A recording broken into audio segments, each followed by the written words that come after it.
तो without wasting time आज video शुरू करते हैं। तो आज हम इस वीडियो में कुछ ऐसी कंपनीज के ऊपर बात करने वाले हैं जिनके स्टॉक्स इस समय में सपोर्ट जोन के आसपास मिल रहे हैं एंड हम इन स्टॉक्स के technicals as well as fundamentals दोनों कवर करेंगे। तो हम पहले टेक्निकल से शुरू करेंगे एंड अगर आप फंडामेंटल पार्ट देखना चाहते हैं तो आप वीडियो के लास्ट पार्ट में जा सकते हैं, क्योंकि वहाँ से आपको एक अंडरस्टैंडिंग मिलेगी क्यों आपको इन कंपनी में इन्वेस्ट करना चाहिए। तो चलिए फर्स्ट कंपनी के साथ शुरू करते हैं। तो फर्स्ट कंपनी का नाम है आवास फाइनेंस। ये स्टॉक इस समय 2200 के लेवल के आसपास मिल रहा है। इस स्टॉक का मेजर सपोर्ट जोन भी 2200 के लेवल के आसपास ही है। ऐसा इसलिए क्योंकि यहाँ पे यही लेवल इस स्टॉक का एक रेजिस्टेंस बना हुआ था। जब फाइनली इस लेवल को तोड़ दिया तो यही level as a support act करने लगा एंड उसके बाद देखिए कितनी लंबी रैली एंड जब आज करेक्ट भी हो रहा है तो देखिए यहीं पे यहाँ पे हम गोला ड्रॉ कर रहे हैं तो यहीं पे इतना नीचे गिर गया कि ये level as a resistance act करने लगा एंड जब फाइनली इस लेवल को तोड़ दिया तो फिर से यही level as a support act करने लग रहा है। तो इसीलिए आप करंट मार्केट प्राइस पे भी इस स्टॉक में थोड़ी बहुत इन्वेस्टमेंट करने वाले सोच सकते हैं, क्योंकि आप क्या देख रहे हैं कि यही 2200 का लेवल इस स्टॉक का काफ़ी अच्छा डिमांड जोन बना हुआ है। तो इसीलिए अगर आप इस लेवल के आसपास जाते हैं तो long term as well as short term में आपके अच्छे रिटर्न्स बनने की पॉसिबिलिटी बढ़ जाती है। वहीं हम देखते हैं कि इस स्टॉक में क्यों इतना अच्छा मौका आया है। तो अगर हम इस स्टॉक की मूविंग एवरेजेस देखें तो इस स्टॉक में एट दी प्रेजेंट हमें क्यों इन्वेस्ट करना चाहिए वो हमें इनकी मूविंग एवरेजेस से पता चलेगा। तो आप यहाँ पे देखिए कि ये स्टॉक इस समय अपने 200 डे मूविंग एवरेज के नीचे है, यानी कि लॉन्ग टर्म इन्वेस्टर्स के लिए काफ़ी अच्छी बाइंग अपॉर्चुनिटी है। एंड सेकेंडली आप यहाँ पे इस गोले में देखिए कि 20 डे मूविंग एवरेज ने 100 डे मूविंग एवरेज को ऊपर की तरफ काट दिया है, जो एक बुलिश क्रॉस ओवर होता है। एंड साथ ही साथ उसके साथ क्या है, उसके साथ एक बात यहाँ पे ये हो रही है कि सारी मूविंग एवरेजेस कन्वर्ज कर रही हैं, तो यहाँ से एक अपसाइड की पॉसिबिलिटी काफ़ी हद तक बढ़ जाती है। वह अगर हम इस स्टॉक की हिकनेशी कैंडलस्टिक देखें जो हमें ग्रीड एंड फियर का माहौल बताती है। अगर आप एक इन्वेस्टर हैं तो आपको कब इन्वेस्ट करना चाहिए, जब फियर का माहौल हो। तो पास्ट में इस स्टॉक में काफ़ी बार फियर का माहौल आया है, यहाँ पे आया है एंड उसके बाद यहाँ पे आया है एंड उसके बाद यहाँ पे आया है एंड उसके बाद यहाँ पे आया है एंड 80% यहाँ पे आया है। एंड आप देखेंगे पास्ट के फियर्स के माहौल में क्या हुआ, यहाँ पे आया था फिर उसके बाद इतना बड़ा अपसाइड, यहाँ पे आया थोड़ा अपसाइड, यहाँ पे आया फिर थोड़ा अपसाइड, यहाँ पे आया फिर अपसाइड इतना बड़ा एंड 80% फिर यहाँ पे एक माहौल आया है। तो यहाँ पे थोड़े मोड़े कंसोलिडेशन के बाद फिर से एक अपसाइड आने की पॉसिबिलिटी बढ़ जाती है। ऐसा क्यों, क्योंकि आप देखिए कि जब ये कंपनी भागती है ना तो किसी के हाथ में नहीं आती है। यहाँ पे देखिए पास्ट में इस कंपनी में कितना बड़ा अपसाइड आया था। देखिए एक बार भी इस कंपनी ने इतने लंबे टाइम फ्रेम में इन्वेस्टर्स को इन्वेस्ट करने का मौका ही नहीं दिया। ये स्टॉक सीधे सीध में लंबा चलता गया एंड उसके बाद केवल कोविड क्रैश में इस स्टॉक में इन्वेस्ट करने का मौका आया एंड उसके बाद भी आप देखिए तो ये स्टॉक फिर सीधे सीध में लंबा चलता गया एंड 80% वही मौका फिर से हमें यहाँ पे मिला है। तो अगर हम यहाँ पे इन्वेस्ट कर देते हैं तो हमें पास जैसा ये ग्रीड का माहौल फिर से दिख सकता है एंड उस समय हम मलाई खाने के लिए तैयार रहेंगे। वहीं इस स्टॉक का बोलिंजर बैंड इंडिकेटर भी हमें क्या बता रहा है कि ये स्टॉक अपने 20 डे मूविंग एवरेज पे बार बार सपोर्ट ले रहा है, यानी कि ये अभी भी स्ट्रेंथ थोड़ी बहुत शो कर रहा है। तो यहाँ से स्टॉक कम से कम नहीं तो अपनी अपर रेंज तक तो जा सकता है, जो कि लेवल कहाँ का है, जो कि सिंपली है 2330 का लेवल। एंड अब यहाँ पे क्या देखेंगे कि यहाँ पे बोलिंजर बैंड भी कन्वर्ज कर रहा है एंड जब बोलिंजर बैंड कन्वर्ज करता है तो केवल तूफान के पहले की शांति है। अब यहाँ पे तूफान आने वाला है, इधर एक अपसाइड या डाउन साइड, लेकिन इस कंपनी में ऐसा time as well as price correction हो चुका है कि यहाँ से एक अपसाइड की पॉसिबिलिटी काफी हद तक बढ़ जाती है। तो अभी हमने देखा है कि क्यों स्टॉक में एट दी प्रेजेंट हमें इन्वेस्ट करना चाहिए, लेकिन अब हम देखने जा रहे हैं कि क्यों इस स्टॉक में हमें सच में इन्वेस्ट करके चलना चाहिए। तो चलिए अब इस स्टॉक के फंडामेंटल्स क्यों चलते हैं। तो जब भी आप किसी कंपनी में इन्वेस्ट करते हैं तो सबसे जरूरी ये जानना हो जाता है कि ये कंपनी करती क्या है। तो ये company basically home loans provide करती है, किसको, रूरल एरियाज में, यानी कि इस कंपनी में ग्रोथ अपॉर्चुनिटी काफ़ी ज़्यादा है, क्योंकि इस समय ऐसा माना जा रहा है कि हाउसिंग फाइनेंस का बिजनेस इस समय काफ़ी अच्छे से ग्रो कर सकता है एंड ये कंपनी उसी बिजनेस में है। तो अगर हाउसिंग फाइनेंस का बिजनेस करेगा तो एक पॉसिबिलिटी बढ़ जाती है कि इस कंपनी का बिजनेस भी ग्रो करेगा। तो अब हम देखते हैं इस कंपनी के नंबर्स कैसे हैं।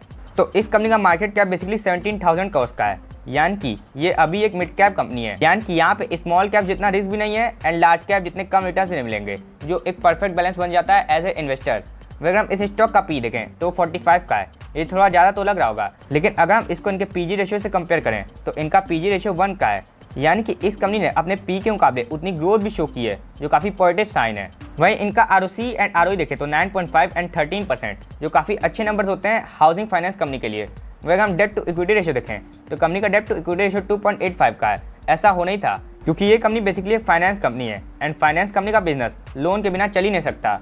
वह अगर हम देखें तो कंपनी के पास 1500 करोड़ का कैश भी मौजूद है, जो कि पॉजिटिव साइन है। तो अगर हम नीचे आए तो हम यहाँ पे देखेंगे कि कंपनी का मैक्स का मीडियन पी कितने का है, वो सिंपली है 60 के आसपास का एंड करंट पी उससे काफ़ी नीचे है, यानी कि ये स्टॉक इस समय अपने मीडियन पी से नीचे मिल रहा है। तो लॉन्ग टर्म इन्वेस्टर्स के लिए ये सच में एक अच्छी बाइंग अपॉर्चुनिटी है, क्योंकि जब यहाँ से ये स्टॉक भागेगा तो कोई उसको पकड़ नहीं पाएगा। तो अब हम देखते हैं कि इस कंपनी में हमें सच में क्यों इन्वेस्ट करना चाहिए, क्योंकि ये कंपनी बेसिकली एक ग्रोथ कंपनी है, यानी कि ये कंपनी हर 3 साल में अपने पैसे को ऑलमोस्ट 2x कर लेती है। चलिए हम यहाँ पे देखते हैं। तो सबसे पहले यहाँ पे इसका 3 करोड़ का प्रॉफिट था एंड 3 साल बाद क्या हुआ, तो यहाँ पे देखिए कि इसका प्रॉफिट बढ़ के 50 करोड़ का हो गया। यानी कि केवल 2x की ग्रोथ नहीं, ऑलमोस्ट 15x की ग्रोथ, जो काफ़ी अनबिलीवेबल ग्रोथ होती है। एंड उसके बाद देखिए 50 करोड़ का प्रॉफिट बढ़ के 3 साल बाद कितने का हो गया, देखिए 258 करोड़ का। यानी कि 2x की ग्रोथ नहीं, 5x की ग्रोथ। यानी कि इस कंपनी काफ़ी शानदार ग्रोथ आ रही है। एंड उसके बाद हम देखें तो 258 करोड़ का प्रॉफिट 3 साल बाद बढ़ के कितने का हो गया, 455 करोड़ का। यानी कि ऑलमोस्ट आप कह सकते हैं 1.7 टाइम्स की ग्रोथ। यानी कि ये कंपनी सच में ग्रोथ कंपनी है। तो इसीलिए अगर आप इस कंपनी में इन्वेस्ट करते हैं तो एक पॉसिबिलिटी जरूर बच जाती है कि हर 3-4 साल में आपका पैसा कम से कम नहीं तो डबल तो हो गई। अगर हम यहाँ पे इस कंपनी की सेल्स एंड प्रॉफिट ग्रोथ देखेंगे तो आप यहाँ पे देखिए कि 10 साल की इस कंपनी की सेल्स ग्रोथ कितने की है, 123% की, जो कि काफ़ी अनबिलीवेबल ग्रोथ होती है।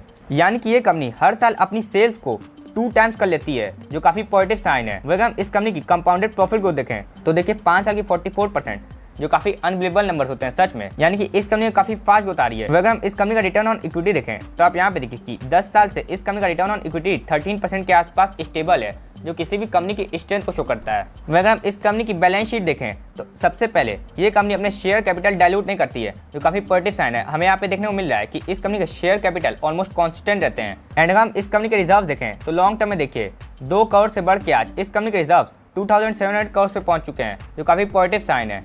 एंड क्योंकि एक फाइनेंशियल सेक्टर की कंपनी है इसीलिए इस कंपनी में डेप्ट तो होना ही है। अगर हम इस कंपनी का शेयर होल्डिंग पैटर्न देखें तो आप क्या देखेंगे कि प्रमोटर्स के पास एक समय 50% की होल्डिंग थी, जो आज घट के 39% पे हो गई है, जो काफ़ी नेगेटिव साइन तो लग रहा होगा। लेकिन आप देखिए कि उस होल्डिंग को खरीदना किसने है, कि FIIs की होल्डिंग 31% बढ़ के आज 39% पे है एंड DIIs की होल्डिंग भी 8.5% से बढ़ के आज 10% पे है। यानी कि जो माल प्रमोटर्स ने बेचा था उसको खरीदा किसने है, उसको खरीदा है FIIs एंड DIIs ने, जो काफ़ी पॉजिटिव साइन है। अगर ये माल पब्लिक खरीदती तो हमारे लिए एक कॉशियस पॉइंट हो जाता। एंड अगर हम देखें तो ओवर पब्लिक का स्टेक 9.5% से बढ़ के लॉन्ग टर्म में 11.57% पे ही है। यानी कि अगर आप देखें तो पब्लिक के पास कितना कम स्टेक है एंड मेजॉरिटी स्टेक होल्डर कौन है, प्रमोटर्स, FIIs एंड DIIs। यानी कि कंपनी के प्रमोटर्स एंड FIIs DIIs जो कि बड़े बड़े इंस्टीट्यूशंस होते हैं, उनको भी इस कंपनी में विश्वास है कि इस कंपनी में सच में अच्छी ग्रोथ आ सकती है। तो इसीलिए हम इस कंपनी में क्यों नहीं विश्वास करें। तो ये थे इस कंपनी के फंडामेंटल्स। इस कंपनी के फंडामेंटल्स काफ़ी अच्छे हैं, तो इसीलिए हम इस कंपनी में इन्वेस्ट कर सकते हैं। तो अगर आप इस कंपनी में इन्वेस्ट करते हैं तो आप इस कंपनी की अपने पोर्टफोलियो में मैक्सिमम एलोकेशन 5% की दे सकते हैं। तो चलिए अब बढ़ते हैं अपनी दूसरी कंपनी की ओर। तो सेकंड कंपनी का नाम है लॉरस लैब्स। अगर आप अभी तक हमारे साथ बने हुए हैं तो आप हमारे चैनल को वैसे सब्सक्राइब करना मत भूलिएगा। तो चलिए अब इस कंपनी की ओर बढ़ते हैं। तो अगर हम देखें इस कंपनी का मेजर सपोर्ट जोन कहाँ आ रहा है, वो सिंपली है 520 के लेवल के आसपास का लेवल। ऐसा क्यों, देखिए पास्ट में यही लेवल इस स्टॉक के लिए रेजिस्टेंस बना हुआ था। जब फाइनली इस लेवल को तोड़ दिया तो ऑलमोस्ट 650-700 तक की रैली दे दी एंड जब करेक्ट हुआ तो इस लेवल के नीचे चला गया एंड फिर यही लेवल इस स्टॉक के लिए एज ए रेजिस्टेंस ऐड करने लगा एंड फिर जब फाइनली इस लेवल को फिर से तोड़ दिया तो यही level as a support act करने लगा। एट दी प्रेजेंट फिर से यही स्टॉक हमें अपने सपोर्ट जोन के आसपास मिल रहा है। तो इसीलिए अगर हम एट दी प्रेजेंट इन्वेस्टमेंट कर देते हैं तो short term as well as long term में हमें अच्छे फायदे होने की प्रोबेबिलिटी बढ़ जाती है। वह अगर हम इस स्टॉक की मूविंग एवरेजेस देखें जिससे हमें पता चलता है कि हमें करंट प्राइस पे इन्वेस्टमेंट करनी चाहिए कि नहीं, तो आप यहाँ पे देखिए कि ये स्टॉक आज अपने इतने गिरावट के बाद अपने 20 डे, 50 डे, 100 डे, 200 डे चारों मूविंग एवरेज के नीचे है। यानी कि लॉन्ग टर्म इन्वेस्टर्स के लिए ये काफ़ी अच्छी बाइंग अपॉर्चुनिटी है।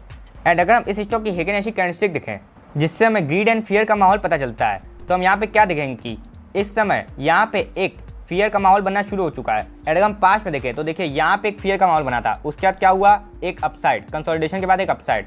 यहाँ पे एक फियर का माहौल बना था, उसके बाद क्या हुआ, एक अपसाइड। यहाँ पे फिर से एक फियर का माहौल बन रहा है। तो हो सकता है कि थोड़ी मोड़ी कंसोलिडेशन के बाद फिर से यहाँ से एक अपसाइड की पॉसिबिलिटी बनती है। अगर हम इस स्टॉक का बोलिंजर बैंड इंडिकेटर देखें तो एट दी प्रेजेंट ये स्टॉक अपनी मिडिल रेंज के नीचे चला गया है। यानी कि ये स्टॉक कहाँ तक आ सकता है, ये स्टॉक सिंपली 520 के लेवल तक आ सकता है। ऐसा क्यों, यहाँ पे सबसे पहले तो ट्रेंड लाइन का सपोर्ट भी आ रहा है एंड यहाँ पे इस स्टॉक की लोअर रेंज भी आ रही है। तो इसीलिए अगर आपको ये स्टॉक 520 के लेवल के आसपास मिल जाए तो आप इस स्टॉक में थोड़ी बहुत इन्वेस्टमेंट करने वाले जरूर सोच सकते हैं। तो इस समय हमने देख लिया कि इस स्टॉक में किस प्राइस पे इन्वेस्ट करना चाहिए।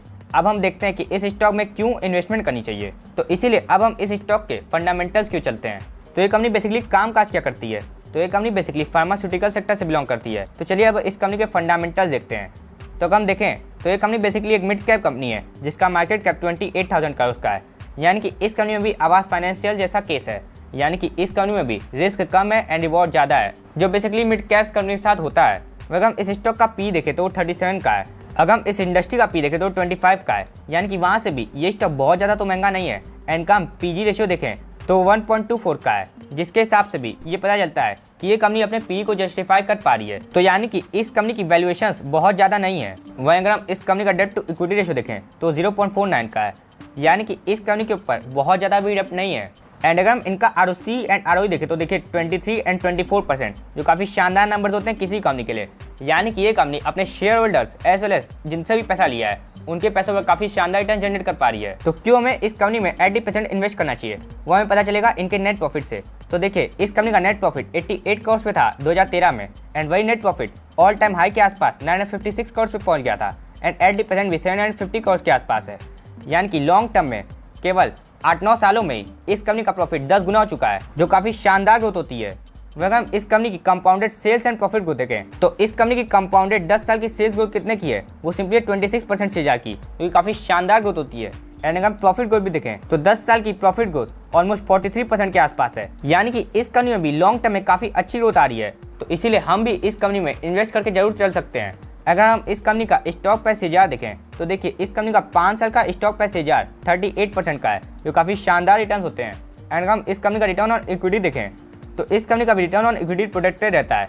10 साल पहले 22% का था एंड वो इस समय 25% पे है। यानी कि लॉन्ग टर्म में इस कंपनी का रिटर्न ऑन इक्विटी ना केवल प्रोटेक्टेड है बल्कि ऊपर से बढ़ भी रहा है, जो काफ़ी पॉजिटिव साइन है। वहीं अगर हम इस कंपनी की बैलेंस शीट देखें तो देखिए पिछले कुछ सालों से इस कंपनी के शेयर कैपिटल कॉन्स्टेंट रहे हैं, यानी कि ये कंपनी भी अपने शेयर कैपिटल को डाइल्यूट नहीं करती है, जो काफ़ी पॉजिटिव साइन है। एंड अगर हम इस कंपनी के रिजर्व देखें तो देखिए 91 करोड़ से लॉन्ग टर्म में बढ़ के आज 3200 करोड़ पे आ गए हैं, जो काफ़ी पॉजिटिव साइन है। अगर हम इस कंपनी की बोरिंग्स देखें तो देखिए लॉन्ग टर्म में इस कंपनी की बोरिंग्स भी बढ़ी हैं, 255 करोड़ से आज बढ़ के 1650 करोड़ पे आ गई हैं। लेकिन आप यहाँ पे एक बात गौर करिए कि इस कंपनी के रिजर्व्स अभी भी अपनी बोरिंग्स के मुकाबले 2 गुना ज़्यादा हैं, यानी कि यहाँ पे अभी घबराने की कोई बात नहीं है। वहीं अगर हम इस कंपनी का शेयर होल्डिंग पैटर्न देखें तो प्रोमोटर्स के पास केवल 27% की होल्डिंग है, जो कि काफ़ी नाखुश करने वाले आंकड़े हैं। एंड FIIs के पास 21% की होल्डिंग है, जो काफ़ी अच्छी बात है। एंड DIIs के पास भी 9% की होल्डिंग है। और पब्लिक के पास 41% की होल्डिंग है। यानी कि इस केस में हम देख रहे हैं कि पब्लिक के पास ज़्यादा होल्डिंग है। लेकिन आगे जाके जैसे जैसे इस कंपनी में और ग्रोथ आएगी तो हो सकता है कि प्रोमोटर्स भी अपनी कंपनी में और हिस्सेदारी बढ़ा लें। तो हमने इस कंपनी के फंडामेंटल से क्या जाना कि इस कंपनी के फंडामेंटल्स भी अच्छे हैं। तो इसीलिए अगर आप भी इस कंपनी में इन्वेस्ट करते हैं तो आप इस कंपनी की अपने पोर्टफोलियो में मैक्सिमम एलोकेशन 4 to 5% की दे सकते हैं, क्योंकि यह अभी भी एक मिड कैप कंपनी है, तो यहाँ पे रिस्क एलिमेंट थोड़ा तो है। तो ये थी आज की हमारी 2 कंपनीज, जिसमें आप करंट मार्केट प्राइस पे भी थोड़ी बहुत इन्वेस्टमेंट करने वाले जरूर सोच सकते हैं। एंड एट दी लास्ट अगर आप अपना portfolio free of cost review करना चाहते हैं तो आप डिस्क्रिप्शन एंड कमेंट में दी गई जीमेल ID पे हमें अपना पोर्टफोलियो भेज सकते हैं। हम आपका पोर्टफोलियो फ्री ऑफ कॉस्ट इसी चैनल पे रिव्यू कर देंगे एंड हम आपकी सिक्योरिटी का भी पूरा ध्यान रखेंगे। एंड अगर आपको वीडियो अच्छा लगा तो हमारे चैनल को सब्सक्राइब करना ना भूलिएगा। तब तक ले दिस वेदांत साइनिंग ऑफ।